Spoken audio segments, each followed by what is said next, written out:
もしもお腹が減らなかったら、少し目を閉じて想像してみてください。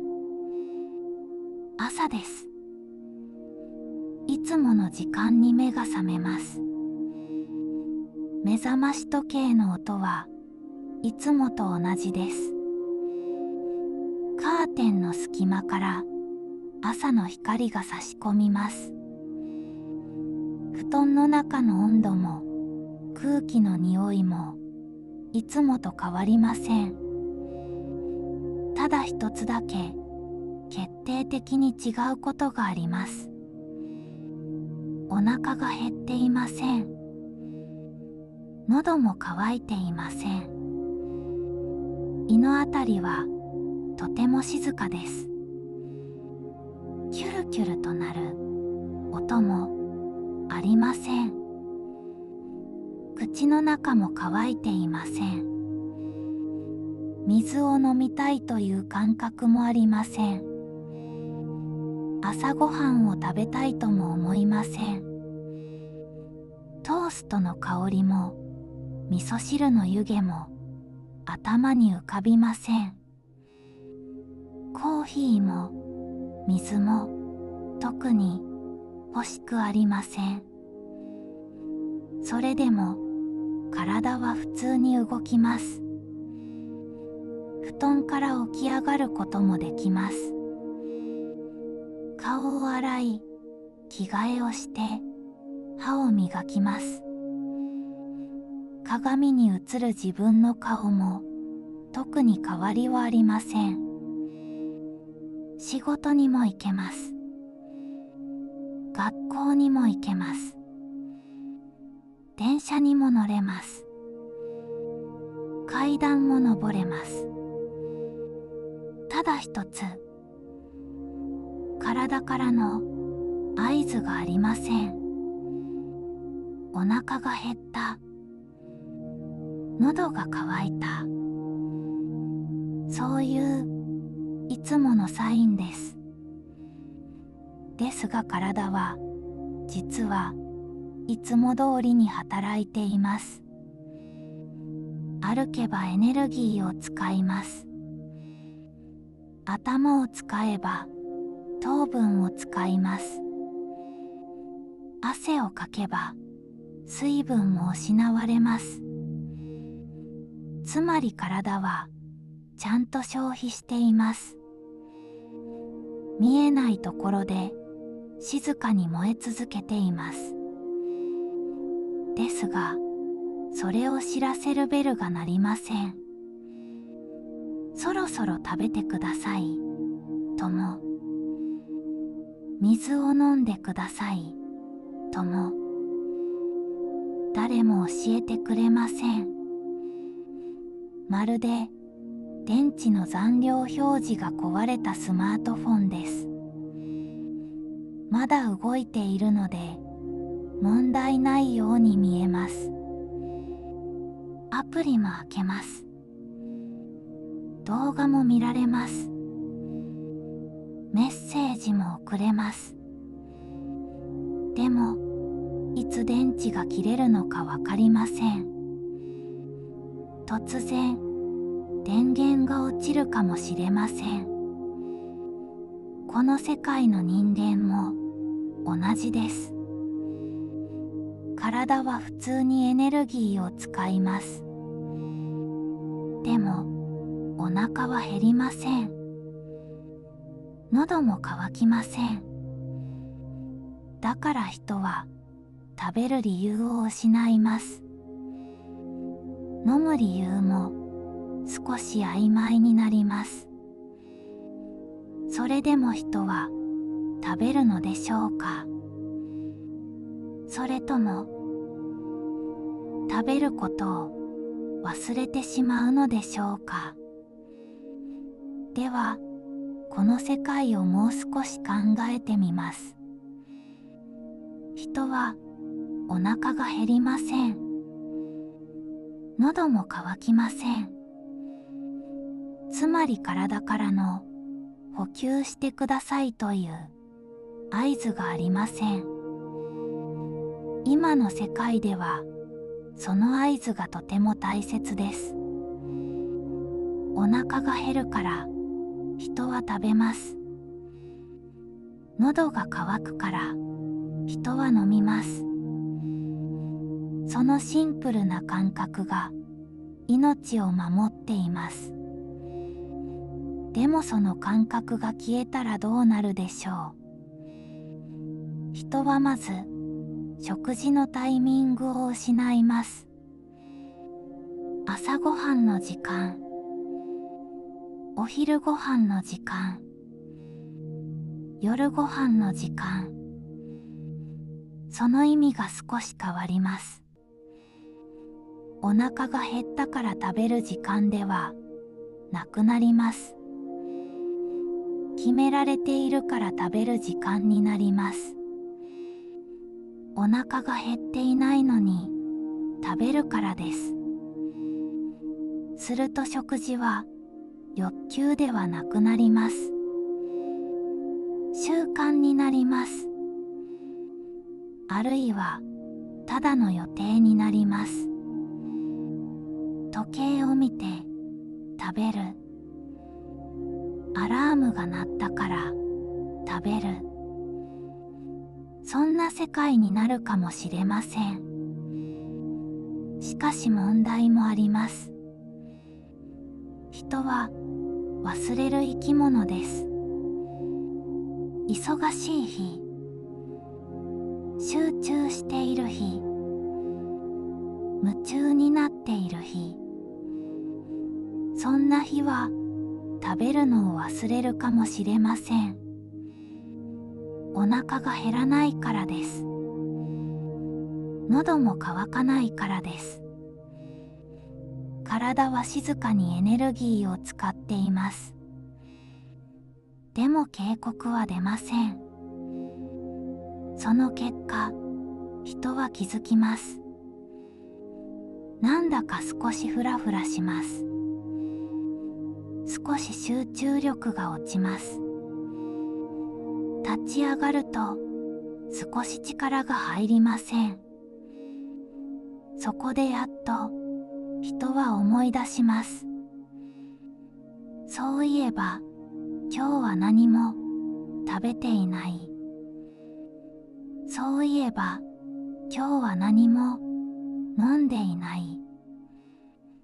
そして急いで食べます。急いで飲みます。でもそれは本当は少し遅いのかもしれません。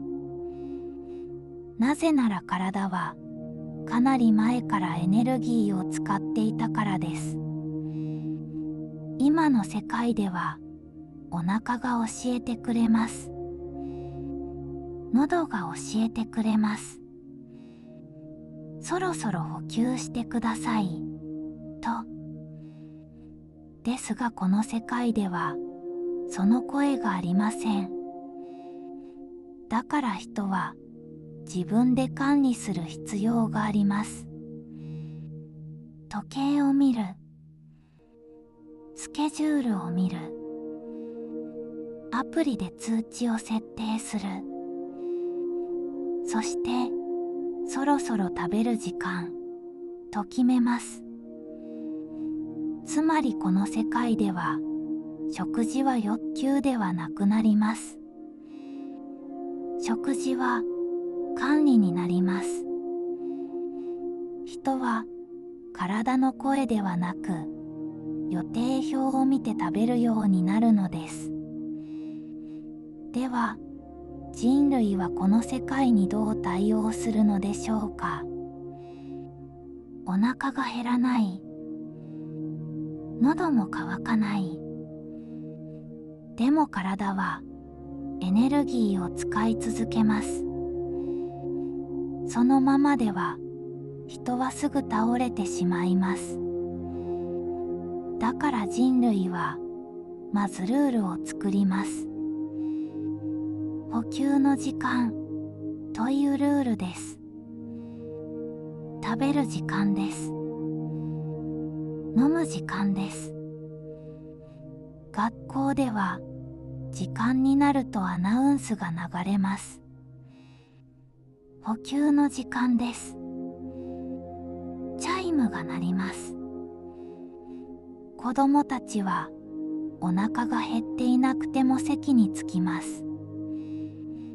机の上には決められた量の食べ物と飲み物が並びます。そして決まった量を食べます。水も決まった量を飲みます。最初は少し不思議です。お腹は減っていないのですから、喉も渇いていないのですから。でも食べないと体が弱ってしまいます。だから食べます。お腹が減ったからではなく、倒れないために食べます。社会に出ても同じです。会社では食事時間が決まっています。カレンダーには補給と書かれた時間帯があります。会議の予定と同じように補給の予定が入っています。忙しくても補給は必ず行います。仕事が忙しいから今日は昼ご飯抜きでいいや。そんな言葉は危険な言葉になります。スポーツの世界ではさらに厳しくなります。選手はお腹の感覚では動けません。お腹が減ってきたからそろそろエネルギー補給しよう。そんな判断はできません。だから栄養士が食事の量を管理します。トレーニングの内容、試合の日程、睡眠時間、それらすべてを計算して、この時間にこれだけ食べてください。この時間にこれだけ飲んでください。と細かく決められます。選手は自分の感覚ではなく、数字と計画に従って補給します。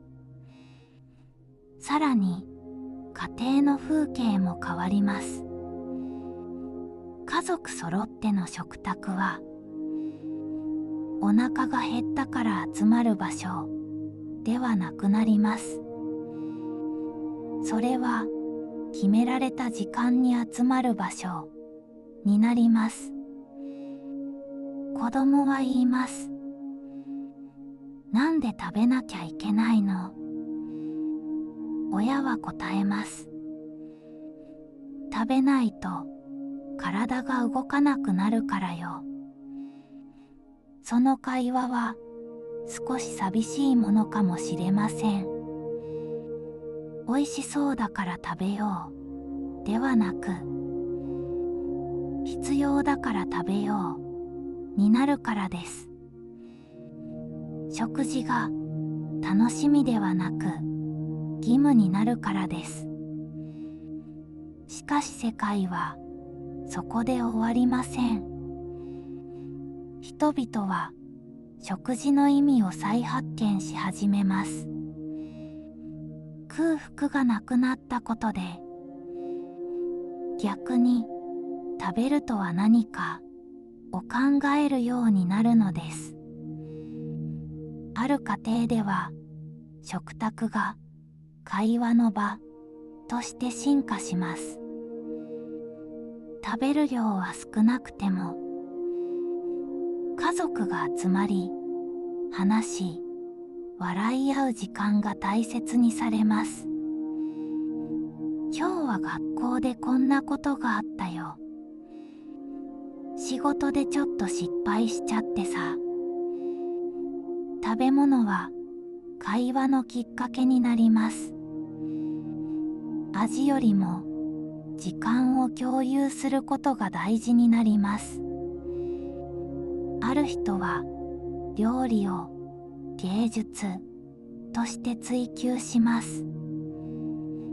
空腹というスパイスが消えた世界で、そしてもう一つ変わるものがあります。味覚です。今の世界では空腹が最高のスパイスになります。お腹が減っていると食べ物はとても美味しく感じます。ですが、この世界では空腹がありません。だから味の感じ方も少し変わっていきます。美味しいと感じる力が少し弱くなるかもしれません。うまい、まずいの差も今ほど大きくないかもしれません。食べ物はただの栄養に近づいていきます。食事は挨拶のような存在になるのかもしれません。ですが、そんな世界で料理人たちは新しい挑戦を始めます。味だけではありません。香り、音、温度、見た目、そして物語、五感すべてを使って食べたいと思わせる料理を作り出します。この料理はある国の古い物語をイメージしています。この一皿には季節の移り変わりを表現しました。食べることは物語を味わう行為になります。一方で、食べない選択をする人も増えます。必要な栄養はサプリでいい。食事に時間を使うのは非効率。そんな価値観も生まれます。朝、栄養カプセルを一粒飲むだけ。昼、栄養ドリンクを一杯飲むだけ。夜、粉末状の栄養食を水に溶かして飲むだけ。それで一日、体は動きます。社会は少しずつ二つに分かれていきます。